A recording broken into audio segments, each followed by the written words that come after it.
جن چیزوں سے انسان ڈرتا ہے وہاں سے بھاگ جاتا ہے، راہ فرار اختیار کرتا ہے، رکنا بھی نہیں چاہتا، اس چیز کے قریب بھی نہیں جاتا کہ یہ چیز مجھے نقصان دینے والی ہے، یہ چیز مجھے پریشان کرنے والی ہے، انسان دور چلا جاتا ہے۔ اس کے مقابلے میں اللہ تبارک و تعالیٰ کا ڈر ایک ایسی چیز ہے، انسان اللہ تعالیٰ سے جتنا ڈرتا ہے، اللہ تبارک و تعالیٰ کا خوف جتنا پیدا کرتا ہے، اللہ تبارک و تعالیٰ سے اتنا زیادہ قریبی ہو جاتا ہے۔ اور جو انسان اللہ تعالیٰ سے قریبی ہو جائے تو پھر اس کے بعد کسی اور خوش نصیبی کی انسان کو ضرورت نہیں ہے۔ آپ صلی اللہ علیہ وسلم نے ایک چھوٹے بچے کو نصیحت کرتے ہوئے کہا،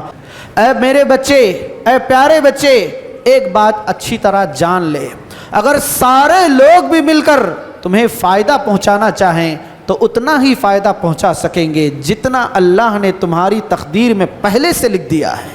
اور اے میرے بچے، اگر سارے لوگ بھی مل کر تمہیں نقصان پہنچانا چاہیں تو اتنا ہی نقصان پہنچا سکتے ہیں جتنا نقصان کے اللہ نے پہلے ہی تقدیر میں لکھ کر رکھ دیا ہے۔ جب تقدیر اس کے ہاتھ میں ہے، معاملات اس کے ہاتھ میں ہیں، خیر و بھلائی اس کے ہاتھ میں ہے، ہر چیز اسباب اس کے اشارے پر ہیں، جب اسباب اس کے اشارے پر ہیں تو انسان کو چاہیے کہ اپنے تعلق کو اللہ تعالیٰ سے جوڑے،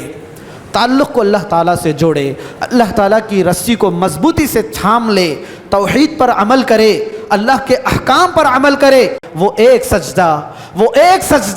جسے تو گراں سمجھتا ہے، ہزار سجدے سے دیتا ہے آدمی کو نجات۔ وہ ایک در ایسا ہے، وہ ایک دروازہ ایسا ہے، بندہ اگر اس ایک دروازے کو کھٹکھٹا لے تو بندے کو دوسروں کے دروازوں کی طرف جھانکنے کی، دوسرے دروازوں میں ذلیل ہونے کی انسان کو نوبت ہی نہ آئے۔ اسی لیے کہا گیا کہ اسباب کو بنانے والے کی طرف رجوع کرنا چاہیے۔ ان الحمد للہ نحمده ونستعينه ونستغفره ونعوذ بالله من شرور أنفسنا ومن سيئات أعمالنا من يهده الله فلا مضل له ومن يضلله فلا هادي له وأشهد أن لا إله إلا الله وحده لا شريك له وأشهد أن محمدًا عبده ورسوله أما بعد فأعوذ بالله من الشيطان الرجيم بسم الله الرحمن الرحيم يا أيها الذين آمنوا اتقوا الله حق تقاته ولا تموتن إلا وأنتم مسلمون يا أيها الناس اتقوا ربكم الذي خلقكم من نفس واحدة وخلق منها زوجها وبث منهما رجالا كثيرا ونساء واتقوا الله الذي تساءلون به والأرحام إن الله كان عليكم رقيبا يا أيها الذين آمنوا اتقوا الله وقولوا قولا سديدا يصلح لكم أعمالكم ويغفر لكم ذنوبكم ومن يطع الله ورسوله فقد فاز فوزا عظيما قال الله تبارك وتعالى في كلامه المجيد فاذكروني أذكركم واشكروا لي ولا تكفرون۔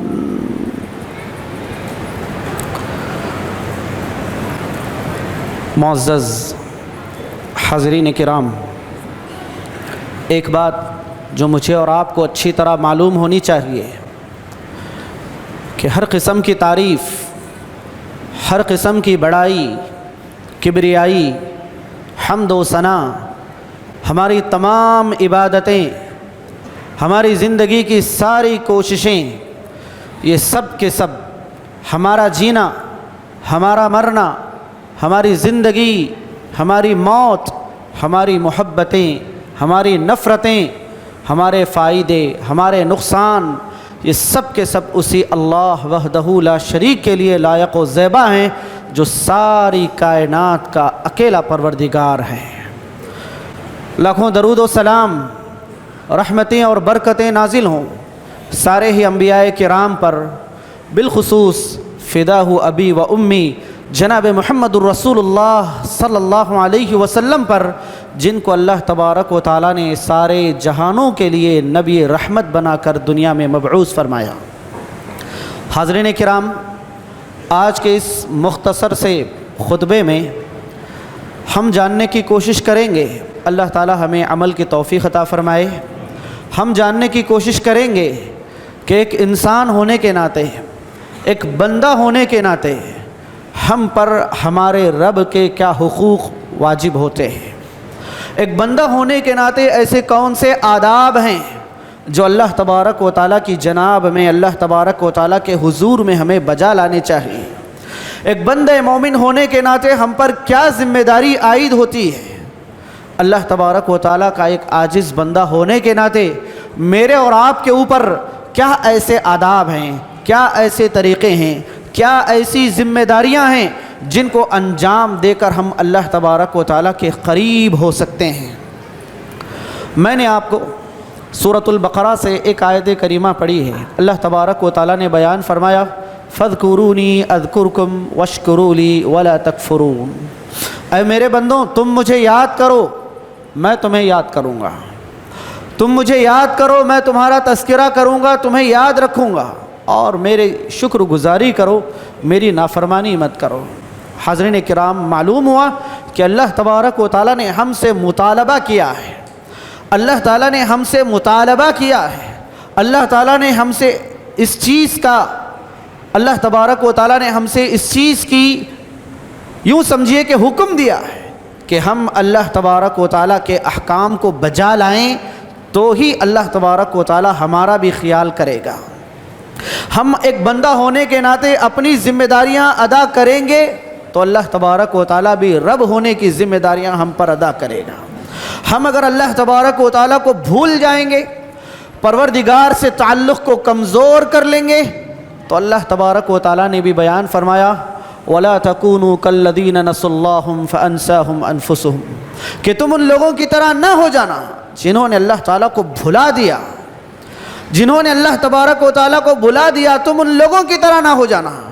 جو لوگ اللہ تعالیٰ کو بھلا دیں گے تو اللہ تبارک و تعالیٰ بھی ان لوگوں کی طرف نہیں دیکھے گا، ان لوگوں پر نظر رحم و کرم نہیں کرے گا۔ بظاہر انسان کو ایسا معلوم ہوگا کہ میں اتنی پریشانیوں میں ہوں، میں اتنی مصیبتوں میں ہوں، میں ان حالات سے گزر رہا ہوں، مجھ پر اللہ تبارک و تعالیٰ کی رحمت نہیں ہے، امید نہیں ہے، کیا اللہ مجھے بھول چکا ہے؟ قرآن نے جواب دیا کہ اللہ تعالیٰ یاد رکھنے کے لیے ضروری ہے کہ آپ پہلے اللہ تعالیٰ کو یاد رکھیں، آپ پہلے اللہ تعالیٰ کو یاد رکھیں۔ تو پھر ایک سوال یہ ہے کہ دنیا میں بہت سارے لوگ بسنے والے لوگ، مختلف مذاہب کو ماننے والے لوگ کسی نہ کسی طریقے سے اللہ تعالیٰ کو یاد کرتے ہیں، کسی نہ کسی بہانے سے اللہ تعالیٰ کو یاد کرتے ہیں۔ تو پھر وہ اللہ تعالیٰ کے بعض ایسے بندے بھی ہیں اللہ کو یاد کرنے والوں میں جو اللہ کے محبوب ہیں، اور بہت سارے لوگ ایسے بھی ہیں جو اللہ تعالیٰ کو یاد تو کرتے ہیں، اللہ کا نام تو لیتے ہیں، مگر پھر بھی وہ لوگ نہ دنیا میں کامیاب ہوں گے نہ آخرت میں کامیاب ہوں گے۔ کیوں؟ اس لیے کہ انہوں نے اللہ تعالیٰ کو اس طریقے سے یاد نہیں کیا جس طریقے سے اللہ کو یاد کرنا چاہیے، انہوں نے اللہ تبارک و تعالیٰ کا ادب اس طریقے سے بجا نہیں لایا جس طریقے سے اللہ تعالیٰ کے آداب کو بجا لانا چاہیے تھا۔ حاضرین کرام، کتاب و سنت کے مطالعے سے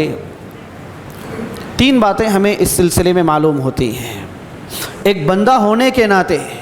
ایک مومن بندہ ہونے کے ناطے اللہ تعالیٰ کے تعلق سے ہماری ایسی کون سی ذمہ داری ہے؟ جب ہم کتابوں کی طرف رجوع کرتے ہیں تو 3 باتیں ہمیں معلوم ہوتی ہیں۔ سب سے پہلی بات یہ ہے کہ ہم اللہ تعالیٰ کے بارے میں قرآن میں، حدیث میں موجود ساری باتوں کی تصدیق کریں، سب سے پہلے ہم اللہ تبارک و تعالیٰ نے اپنے بارے میں اپنی کتاب میں جو کچھ بھی بتایا ہے، محمد صلی اللہ علیہ وسلم نے اللہ تبارک و تعالیٰ کے بارے میں جو کچھ بھی بتایا ہے، ان ساری کی ساری باتوں کو ہم سچا مانیں۔ وَمَنْ أَصْدَقُ مِنَ اللَّهِ حَدِيثًا، ایک اور جگہ کہا گیا وَمَنْ أَصْدَقُ مِنَ اللَّهِ قِيلًا، کہ اللہ تبارک و تعالیٰ سے زیادہ سچی بات کس کی ہو سکتی ہے؟ اللہ نے اپنے بارے میں جو بتایا ہے ان ساری باتوں کو ہم سب سے پہلے سچ مانیں۔ اللہ نے اپنی ذات کے بارے میں بتایا، میں ایک ہوں، میں اکیلا ہوں، میرے برابر کوئی نہیں، میرا خاندان کوئی نہیں، میرے ماں باپ کوئی نہیں، میری بیوی کوئی نہیں، میرے بچے کوئی نہیں، میں تمہاری طرح عاجز نہیں ہوں، میں بے نیاز ہوں، مجھے کسی کی ضرورت نہیں ہے۔ اللہ تعالیٰ نے اپنے بارے میں بتایا، اللہ تعالیٰ نے اپنے بارے میں بتایا آسمان و زمین کا مالک میں ہی ہوں، کوئی پتا بھی نیچے گرتا ہے تو میرے حکم سے گرتا ہے، قوموں کو لانے میں، قوموں کو لے جانے میں، قوموں پر عذاب لانے میں، قوموں کی راحتوں میں، قوموں کی تنگیوں میں، ہر قسم کا انتظام میرے ہی ہاتھ میں ہے۔ میں ہی تمہارا مالک ہوں، میں ہی تمہارا رازق ہوں، میں ہی تمہیں زندگی دینے والا ہوں، میں ہی تمہیں موت دینے والا ہوں، اور میں نے ہی تم کو پیدا کیا ہے۔ اللہ تعالیٰ نے اپنے بارے میں یہ ساری چیزیں بتائی ہیں، اور اللہ تعالیٰ نے یہ بھی بتایا ہے کہ ایک وقت آئے گا یہ دنیا کو میں ختم کر دوں گا،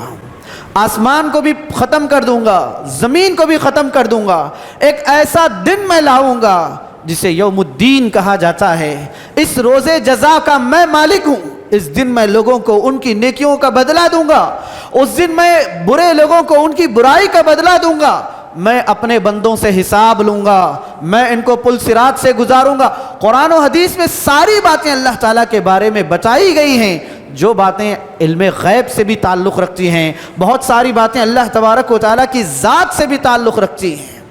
بندے کو چاہیے کہ سب سے پہلے اس چیز پر ایمان لائے، سب سے پہلے اس چیز پر ایمان لائے کہ اللہ تبارک و تعالیٰ کے رب ہونے پر ایمان لائے۔ اللہ نے اپنے بارے میں جس چیز کی خبر دی ہے، جو کچھ اللہ تعالیٰ نے اپنے بارے میں ثابت کیا ہے، ان تمام چیزوں پر انسان سب سے پہلے ایمان لائے۔ دوسری چیز، اگر کوئی ایمان لانے کا دعویٰ تو کر دے کہ میں اللہ پر ایمان لا لیا، کوئی دعویٰ تو کر دے کہ میں اللہ تعالیٰ کو مانتا ہوں، کوئی دعویٰ تو کر دے کہ میں اللہ کی تمام چیزوں کو مانتا ہوں، تو اس سے مطالبہ کیا گیا کہ وہ اللہ تبارک و تعالیٰ کے احکامات پر عمل بھی کرے، اللہ تبارک و تعالیٰ کے احکامات پر عمل بھی کرے۔ صرف دعوے کرنے سے نہیں ہوگا،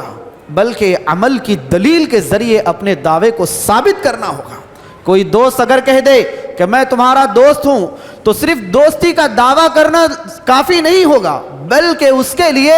دوست کو چاہیے کہ وہ ثابت کر کے بتائے، اپنی زندگی میں اس پہلو کو نافذ کر کے بتائے کہ واقعی میں تمہارا دوست ہوں۔ تو اسی طرح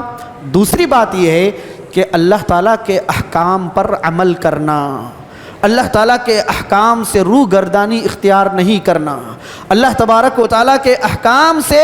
انسان کو منہ نہیں پھیر لینا چاہیے کہ اللہ تبارک و تعالیٰ نے جب کہا کہ تم میری عبادت کرو تو لوگ منہ پھیر لیں۔ اللہ تعالیٰ نے کہا کہ جب میں تمہارا رب ہوں، میں تمہارا مالک ہوں، کھلانے پلانے والا میں ہوں، وَمَا بِكُم مِّن نِعْمَةٍ فَمِنَ اللَّهِ، کہ تمہاری ساری کی ساری نعمتیں میری دی ہوئی ہیں، اور یہ نعمتیں اتنی زیادہ ہے کہ اگر تم ان نعمتوں کو شمار کرنا چاہو تو شمار نہ کر سکو، اتنی جب میری ساری نعمتیں ہیں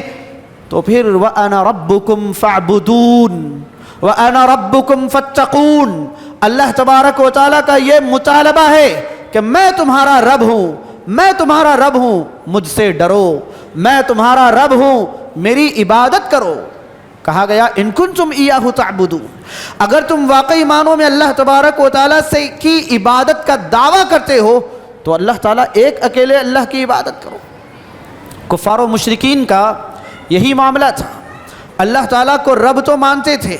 اللہ تعالیٰ کو زمین و آسمان کا مالک تو مانتے تھے، لیکن جب عبادت کرنے کا معاملہ آتا، اللہ کے احکامات پر چلنے کا معاملہ آتا، تو یہ اللہ تبارک و تعالیٰ کی الوہیت میں شرک کیا کرتے تھے، اللہ تبارک و تعالیٰ کے ساتھ کسی اور کی بھی عبادت کرتے تھے۔ جب ایک اکیلا اللہ ہے تو رب وہ ایک اکیلا ہے، تو پھر عبادت بھی اس ایک اکیلے کی ہی ہونی چاہیے۔ تیسری چیز، صرف کوئی یہ دعویٰ کر دے کہ میں اللہ کو مانتا بھی ہوں اور میں اللہ کے احکامات پر عمل کرتا بھی ہوں، تو پھر اس کے بعد ایک سب سے سخت مرحلے سے گزرنا ہوگا۔ وہ مرحلہ یہ ہے آزمائش کا مرحلہ۔ آزمائش کا مرحلہ، آدمی صرف عمل کا دعویٰ کر دے، آدمی صرف عمل کا دعویٰ کر دے اور یہ بھی دعویٰ کر دے کہ میں اللہ تعالیٰ کو مانتا ہوں، میں اللہ تعالیٰ سے محبت کرتا ہوں، مگر آزمائشوں میں کھرا نہ اترے، منہ موڑ کر چلا جائے، تو ایسے بندے کو تو پھر اللہ تبارک و تعالیٰ کا حقیقی بندہ کہلانے کا حق نہیں ہوگا۔ تو اس راہ میں آنے والی مصیبتوں پر صبر کرے، دین کے نام پر، دین کی اشاعت کے نام پر، دین پر عمل کرنے کے نام پر اللہ تبارک و تعالیٰ کو جب اپنا رب تسلیم کر لیا ہے، تو اس معاملے میں آنے والی مصیبتوں پر بھی انسان کو کیا کرنا چاہیے؟ صبر کرنا چاہیے۔ اللہ تبارک و تعالیٰ نے اس کہا احسب الناس ان يتركوا ان يقولوا آمنا وهم لا يفتنون، کیا لوگوں نے یہ سمجھ رکھا ہے وہ صرف یہ کہہ دیں گے کہ ہم ایمان لا لیے اور ہم انہیں بغیر آزمائے چھوڑ دیں گے؟ ہرگز نہیں، ہم آزمائیں گے، ہمارا بندہ ہونے کے بعد آزمائش کی بھٹی سے گزرنا پڑے گا۔ اللہ تبارک و تعالیٰ نے سب سے زیادہ جن کو آزمایا وہ انبیاء کرام تھے۔ انبیاء کرام اللہ تعالیٰ کے قریبی بندے تھے، قریبی بندے ہونے کے ناطے سب سے زیادہ انہی کو آزمایا گیا، اور اس کے بعد جو ایمان میں اللہ تبارک و تعالیٰ سے جتنا قریبی ہوگا یا پھر جو انبیاء کے طریقے کے جتنا قریبی ہوگا اس کو اسی طریقے سے آزمایا جائے گا۔ اشد الناس ابتلاء الانبیاء ثم الامثل فالامثل کہا گیا کہ ابتلاء و آزمائش کے اعتبار سے، آزمائش کے اعتبار سے ایمان کے نام پر مصیبتیں آنے کے معاملے میں انبیاء سب سے اعلیٰ ہیں، اور اس کے بعد جو انبیاء کے طریقے سے، جو انبیاء کے راستے سے، انبیاء کرام کے ایمان سے جو جتنا قریبی ہوگا اس کو بھی اتنا ہی آزمایا جائے گا۔ اگر ہم اللہ تبارک و تعالیٰ کی محبت کا دعویٰ کریں، اگر ہم اللہ تبارک و تعالیٰ کے بندے ہونے کا دعویٰ کریں، تو ہم پر ضرور آزمائشیں آئیں گی، ہم پر ضرور آزمائشیں آئیں گی، مصیبتیں ضرور آئیں گی، پریشانیاں ضرور آئیں گی، راہ میں بہت سارے سد راہ ہوں گے، تلاش منزل پہ جانے والوں نشان منزل سے گھبرا نہ جانا کہ راہ حق میں ہزار شیطان ملا کیے ہیں، ملا کریں گے۔ تو اس منزل میں اللہ تبارک و تعالیٰ کی جو جنت کی منزل ہے، اس میں مصیبتیں تو ضرور آئیں گی، اس میں تکلیفیں تو ضرور آئیں گی۔ ایک بندے مومن کا ایمان لڑکھڑانا نہیں چاہیے، ایک بندے مومن کا ایمان متزلزل نہیں ہونا چاہیے، ثابت قدم رہنا چاہیے۔ جو عمل کے معاملے میں، ایمان کے معاملے میں ثابت قدم رہے گا، ایسے ہی بندوں کے لیے کہا گیا ان الذين قالوا ربنا الله ثم استقاموا تتنزل عليهم الملائكة الا تخافوا ولا تحزنوا وابشروا بالجنة التي كنتم توعدون۔ بے شک اللہ تبارک و تعالیٰ کے وہ بندے جو ایمان لائے اور پھر اس کے بعد اپنی ایمانی زندگی میں ثابت قدم رہے، تو ایسے لوگوں کے پاس اللہ تعالیٰ کے فرشتے نازل ہوں گے، ایسے لوگوں کو اللہ تبارک و تعالیٰ کی خاص نظر کرم ملے گی، فرشتے ان کے پاس آئیں گے، ان کی خدمت میں فرشتے حاضر ہوں گے، حوصلہ دیں گے، ہمت دیں گے کہ تم یہ مصیبتیں اللہ کی راہ میں برداشت کر رہے ہو، تمہیں غم کھانے، خوف کرنے، ڈرنے کی ضرورت نہیں ہے، اللہ تبارک و تعالیٰ نے تم سے جنت کا وعدہ کیا ہے، تمہارے پاس تمہارے لیے اللہ تعالیٰ کی جنتیں ہیں۔ حاضرین کرام، اللہ تعالیٰ آزماتا ہے، کبھی آزمائش اللہ تبارک و تعالیٰ کی ایمان کے معاملے میں ہوتی ہے جیسا کہ انبیاء کرام کو آزمایا گیا، کبھی اللہ تبارک و تعالیٰ اپنے مومن بندوں کو گھریلو معاملات میں، گھریلو پریشانیوں میں آزماتا ہے۔ حضرت ابراہیم علیہ السلام آزمائے گئے، اللہ تبارک و تعالیٰ کبھی اپنے بندوں کو مصیبتوں میں پریشانیوں میں مبتلا کر کے آزماتا ہے. حضرت ایوب علیہ السلام آزمائے گئے. کبھی انسان کو اللہ تبارک و تعالیٰ اپنے بندے کو کسی غم میں مبتلا کر کے آزماتا ہے. یونس علیہ السلام مبتلا کیے گئے, آزمائے گئے. اللہ تبارک و تعالیٰ کبھی کوئی نعمت دے کر اپنے بندے کو آزماتا ہے, اور کبھی اللہ تبارک و تعالیٰ اپنے بندے سے کسی نعمت کو چھین کر آزماتا ہے. ان سارے معاملات میں ایک بندے مومن کو چاہیے کہ وہ اپنی ثابت قدمی کا مظاہرہ کرے, اللہ تبارک و تعالیٰ سے شکوہ و شکایت نہ کرے, اپنی عملی زندگی کو قائم رکھے. کیونکہ بہت سارے معاملات میں ہم سنتے ہیں, لوگوں سے سنتے ہیں کہ میں نمازیں بھی پڑھ رہا ہوں پھر بھی یہ مصیبت ہے,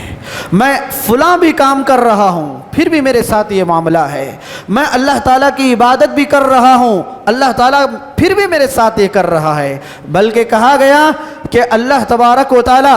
جب کسی بندے کو کسی مصیبت میں آزماتا ہے, کسی پریشانی میں آزماتا ہے, اللہ تبارک و تعالیٰ اس آزمائش کے بدلے میں اللہ تعالیٰ اس کی نیکیوں میں اضافہ کرتا ہے.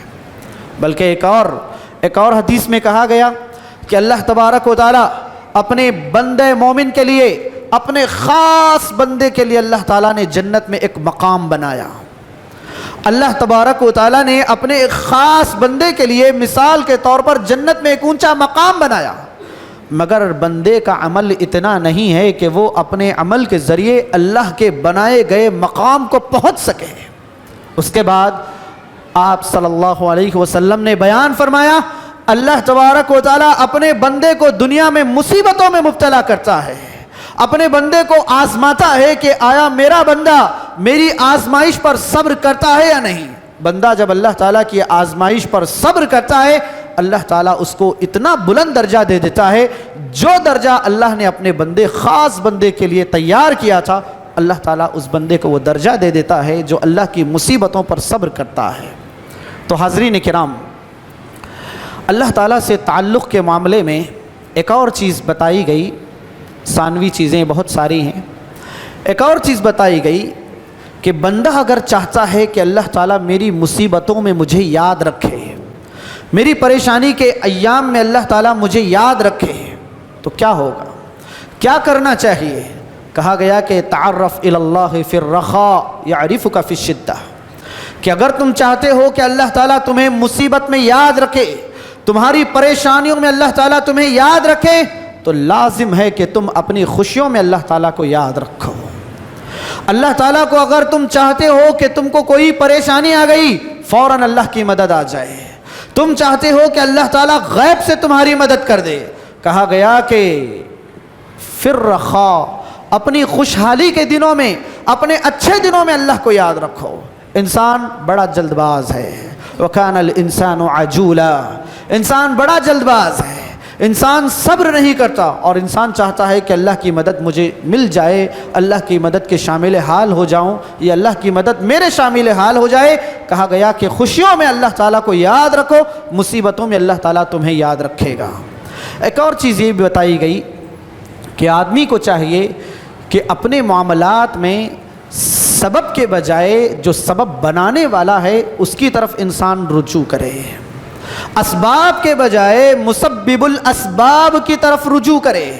یعنی ظاہری چیزوں کو دیکھ کر ظاہری ریزن کے پیچھے نہ پڑے, بلکہ اس اللہ تعالیٰ کی طرف رجوع کرے جو اسباب کو بنانے والا ہے. حضرت اسماعیل علیہ السلام کا واقعہ ہے کہ بظاہر اس زمین پر پانی کا نام و نشان نہیں تھا, اس زمین پر بظاہر پانی کا نام و نشان نہیں تھا, مگر حضرت ہاجرہ علیہ السلام کی جو اللہ تبارک و تعالیٰ کی طرف لگن تھی, اللہ تعالیٰ کی طرف رجوع جو اس ماں کا تھا, اللہ تبارک و تعالیٰ نے ان کی دعا کو قبول کیا, ان کی کوششوں کو قبول کیا. اسباب جہاں بالکل نہیں تھے وہاں پر اللہ تبارک و تعالیٰ نے پانی کا ایک ایسا کنواں بنا دیا جو رہتی دنیا تک کے لیے اللہ پر توکل اور اللہ تبارک و تعالیٰ پر بھروسے کی ایک مثال بن گیا. محمد صلی اللہ علیہ وسلم نے بھی غزوہ بدر کا موقع ہے کہ بظاہر اسباب کفار و مشرکین کے پاس زیادہ ہیں, لوگ بھی ان کے 1000 ہیں, تلواریں بھی ان کے پاس زیادہ ہیں, گھوڑے بھی ان کے پاس زیادہ ہیں, اونٹ ان کے پاس زیادہ ہیں, یعنی اسباب کفار و مشرکین کے پاس زیادہ ہیں، مگر ادھر جناب محمد رسول اللہ صلی اللہ علیہ وسلم اللہ سے رجوع کرتے ہیں، اللہ تبارک و تعالیٰ سے دعا مانگتے ہیں کہ پروردگار یہ مٹھی بھر جماعت اگر آج یہ یہاں پر ختم ہو گئے تو پھر دنیا میں تیری عبادت کرنے والا کوئی نہیں ہوگا۔ یعنی اسباب کی طرف نہ جاتے ہوئے بندے کو چاہیے کہ اسباب بنانے والے کی طرف جائے۔ کبھی کبھار انسان اسباب کی طرف جاتا ہے، اسباب اسے مزید گناہوں کی طرف لے جاتے ہیں۔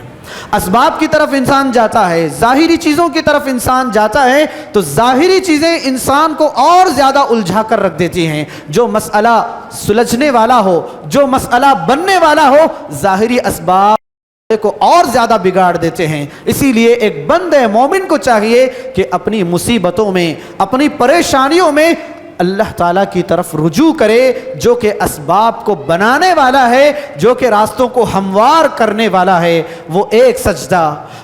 سجدہ جسے تو گراں سمجھتا ہے، 1000 سجدے سے دیتا ہے آدمی کو نجات۔ وہ ایک در ایسا ہے، وہ ایک دروازہ ایسا ہے، بندہ اگر اس ایک دروازے کو کھٹکھٹا لے تو بندے کو دوسروں کے دروازوں کی طرف جھانکنے کی، دوسرے دروازوں میں ذلیل ہونے کی انسان کو نوبت ہی نہ آئے۔ اسی لیے کہا گیا کہ اسباب کو بنانے والے کی طرف رجوع کرنا چاہیے۔ آخری چیز، اللہ تبارک و تعالیٰ کے ساتھ ادب کا ایک تقاضا یہ بھی ہے، اللہ کے ساتھ تعلق کا تقاضا یوں سمجھ لیجئے کہ انسان اپنے آپ کو گناہوں سے بچائے، انسان اپنے آپ کو گناہوں سے بچائے، اس لیے کہ گناہ انسان کو اللہ سے دور کرنے والے ہیں، گناہ انسان کو اللہ سے دور کرنے والے ہیں۔ انسان گناہ کرتے کرتے اللہ سے اتنا دور چلا جائے گا کہ پھر بعد میں انسان کے لیے اولا لک فاولا، بربادی کے علاوہ کچھ ہاتھ کو نہیں آئے گا۔ انسان کو چاہیے کہ اپنے آپ کو گناہوں سے بچائے، اور گناہوں سے بچانے کا سب سے بڑا سبب انسان کو چاہیے کہ اللہ تعالیٰ سے ڈرے۔ شیخ الاسلام امام ابن تیمیہ رحمہ اللہ بیان کرتے ہیں، انسان جس کسی چیز سے ڈرتا ہے اس سے دور بھاگ جاتا ہے۔ وہاں آگ ہے تو انسان اس سے دور بھاگ جائے گا، لیکن اللہ تبارک و تعالیٰ کا ڈر ایک ایسی چیز ہے، انسان اللہ تعالیٰ سے جتنا ڈرتا ہے اتنا اللہ کے قریب ہوتا ہے۔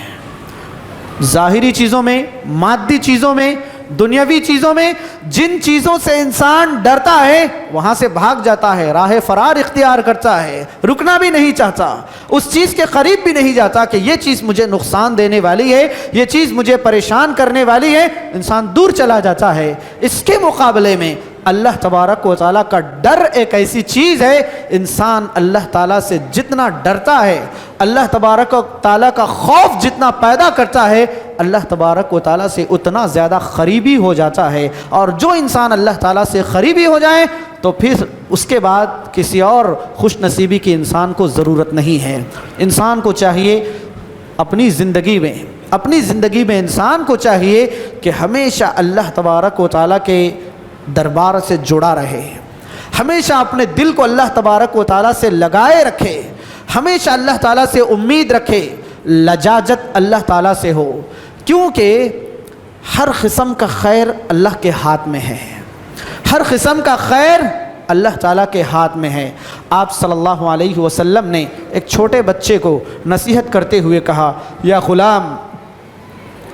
اعلم ان الامت لو اجتمعوا على ان ينفعوك لم ينفعوك بشيء الا ما قد كتب الله لك۔ اے میرے بچے، اے پیارے بچے،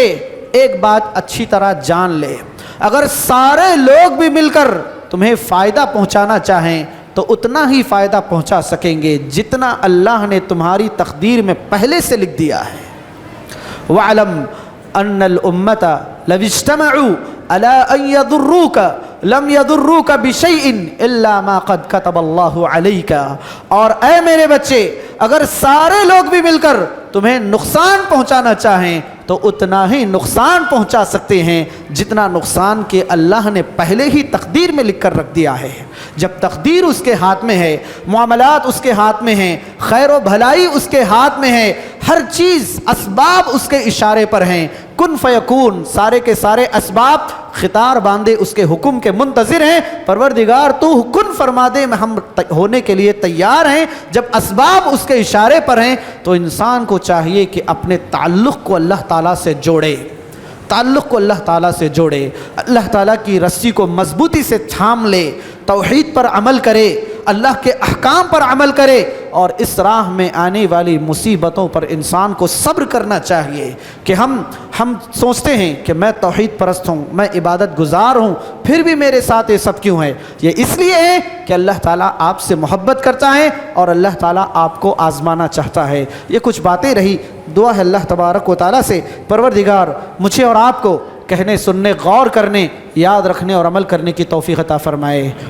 آمین وآخر دعوانا ان الحمد لله رب العالمين۔ اقول قولي هذا استغفر الله لي ولكم ولسائر المؤمنين اجمعين۔ بارك الله لي ولكم في القرآن العظيم ونفعني وإياكم بالآيات والذكر الحكيم، إنه تعالى جواد كريم ملك بر رؤوف رحيم ورب حليم۔